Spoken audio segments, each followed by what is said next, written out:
Aujourd'hui, on va parler de l'addiction au sucre. Donc, c'est un symptôme très courant chez les femmes atteintes du syndrome des ovaires polykystiques et j'en ai parlé à plusieurs reprises. On est addict au sucre et j'ai été addict au sucre. Quand je vous dis qu'un paquet de bonbons me faisait quelques heures, j'avais aucune difficulté à manger des bonbons, quitte à avoir une crise de foie. Ça n'a jamais été un problème pour moi et aujourd'hui ça reste mon péché mignon. Ensuite, j'ai réalisé plusieurs régimes sans sucre, des régimes à indice glycémique bas, ainsi que le régime cétogène et j'ai vraiment appris à réguler en fait mes papilles gustatives par rapport à cette addiction. Et aujourd'hui, je ne suis plus addict. Comment est-ce qu'on peut faire pour justement réduire cette addiction au sucre? Il y a plusieurs méthodes. Donc la première méthode va passer par l'alimentation. La deuxième méthode va passer justement par les compléments alimentaires. Donc je me présente, je suis Imane, naturopathe spécialisée dans le SOPK et la fertilité. Et aujourd'hui, on va voir comment est-ce qu'on réduit cette addiction au sucre qui est très très important chez les femmes atteintes du syndrome des ovaires polykystiques et qui est également en général responsable dans beaucoup de cas d'une grande partie de nos symptômes.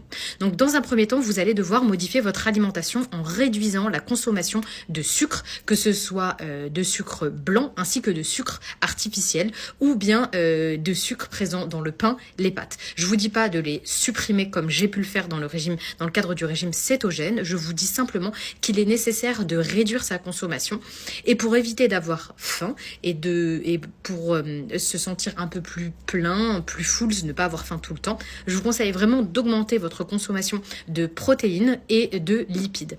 En début de mois septembre, je vous propose un programme ici sur TikTok, dans lequel je vais vous montrer un peu 30 jours d'alimentation adaptée à vos hormones. On se retrouvera à ce moment-là et je vous donnerai des idées de petit-déj, repas et ainsi que tous les compléments alimentaires que je prends. Donc deuxième élément, les compléments alimentaires. Donc les compléments alimentaires, il y en a beaucoup sur le marché, tous ne sont pas de la même qualité. Le but ici étant qu'il y ait plusieurs de ces composants. Donc le premier, ça va être l'inositol. Il faut qu'à l'intérieur de vos compléments, si vous êtes addict au sucre, il y ait de l'inositol. L'inositol est un sucre. Voilà, contrairement à ce qu'on pense, c'est un sucre mais qui va vous aider à réguler votre appétit mais également réguler vos pulsions.